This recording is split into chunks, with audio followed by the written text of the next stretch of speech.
I wasn't really aware of it in the early days. I mean, you're trapped by it more than, being able to realise what's going on. It's only when punk came along that I really saw the tactics of the media and how they manipulate the youth and basically take their money.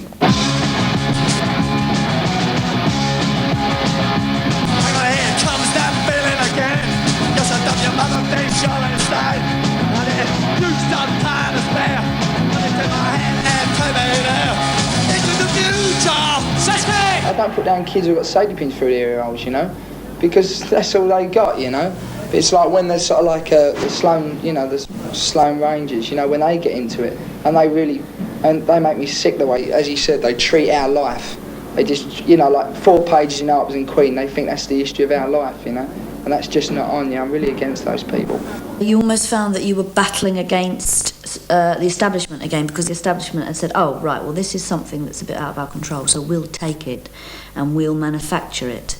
Most of the people up there don't get off their arses and out of the offices, so they're really, really sterile. They don't have any ideas. So they're looking on the streets, and when they see something good on the streets, they bring it back to the designers, cut it up, get it put on, and then throw it on the catwalk and say, this is my latest design. And it's probably some girl who they've seen at a bus stop who actually did it originally. And then they're selling the people's ideas back to the people at grossly inflated prices. I expect the main heading you could really give them now is distinct from the sex thing. I think you'd have to call them urban guerrilla. I think that's the main kind of theme that would make people understand them. They've got touches of primitive things. They're very romantic, the whole sort of mood of these when you get them on. I hated designer punk, awful. I used to really scorn Vivienne Westwood and all that kind of stuff because it was all so it was making money, and that was part of the thing about punk, that it was to do stuff, to make things out of things that were rubbish, but when actual people went out to buy tartan trousers with all the straps in between that cost them 50 quid, we used to scorn it because, oh no, it's not the right thing, you should have to make it yourself, do it. That I remember that getting me really angry. Everybody that's into punk rock have got their own image. I sort of wear black most of the time, and I get out nearly all my things from a jumbo sale, and if there's something special that I want, my mum will probably make it for me. Well, I have to put a piece on top in a button. Yeah, and I want them tighter and all. I'm not making them any tighter. You'll have to do, look. You won't be able to sit down in a they keep going slack, we're wearing them because we're sweating.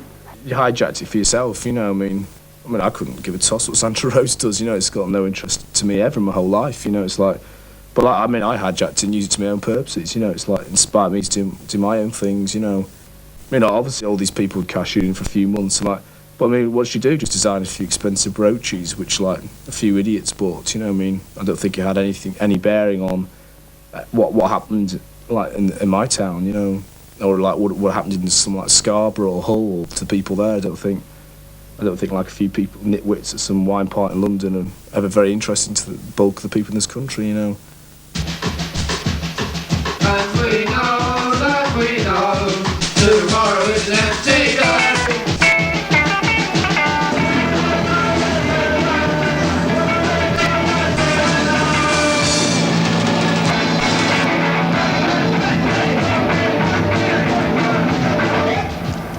And I think kids want to actually go out to the shops and buy a product. I don't think it's that. I think we like to make records, actually. It's nice to be able to sort of... As a separate thing from playing on stage. Completely. Yeah. We're trying to make it a completely separate thing as well. But I mean, are you therefore making them for your own satisfaction then? I mean, I think a lot of the Mekons fans do want to go out and buy product.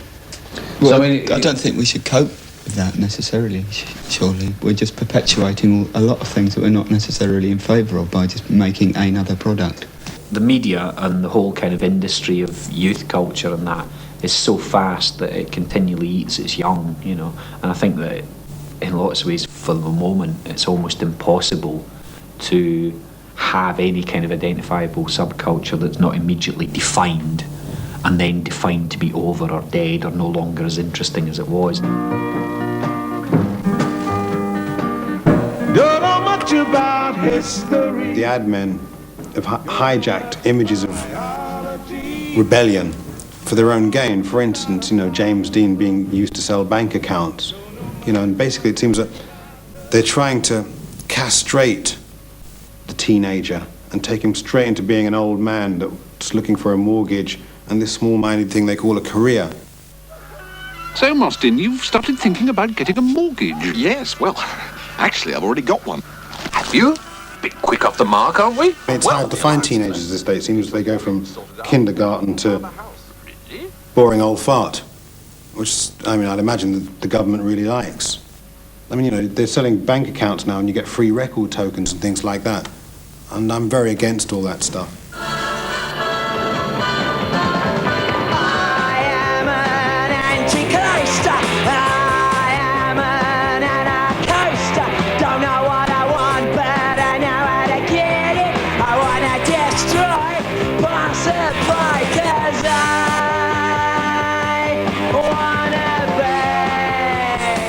I was talking to somebody the other day who was actually a skinhead up in the Midlands during this time, and we were talking in terms of employment prospects, going out of London and it was already beginning to bite. But at that time we had these ideas weren't even in our head about not being employed and the state of the country and the state of the world. Those thoughts just weren't there, But it was just really strange, sort of sitting there talking the other day, and as I say, this friend says to me, yeah, but this is how you felt, but for us up in the Midlands, Phil, it was something completely different. We were beginning to feel the bite then, and we were worrying about leaving school and worrying about finding jobs.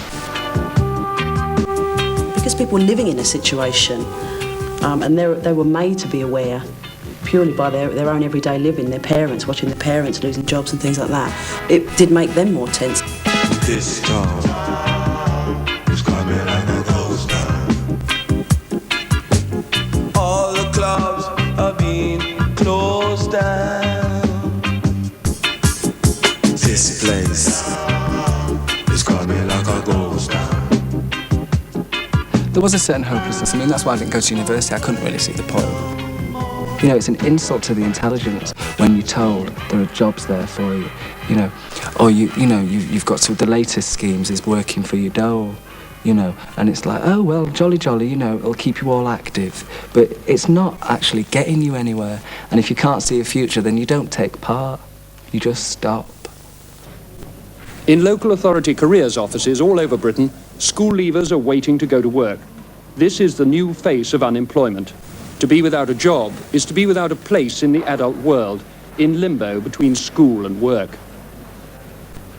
It's inevitable that you have to, you have to sort of come to terms with, oh well, I'll be unemployed for a while, I might not get a job, this is what my life is, and that's sad.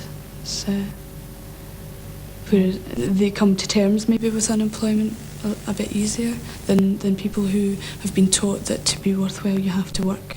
Well, words like enterprise and initiative, which used to be fairly positive words, as I recall when I was much younger, have, I think, sort of been transmuted into something fairly vile and avaricious, really.